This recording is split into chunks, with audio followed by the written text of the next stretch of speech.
Hey, how y'all doing? One thing about relationships is we have to think about and consider other people's backgrounds and learn about that stuff.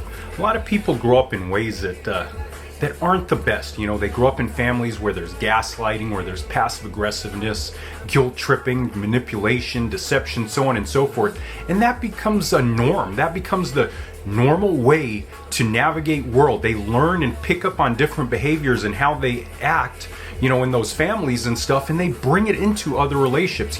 My mother's has a mental illness, and I've talked about it before and everything, but I've always thought that was a bad thing to grow up in that way, but I've been able to look at things differently now because my mother is not a manipulative person. She's not a deceptive person. She's not a gaslighter or guilt tripper or anything. She doesn't play emotional games like that. So I did not learn that. That's not something that was presented to me growing up. So it's not something behavior that I engage in or that I think is normal.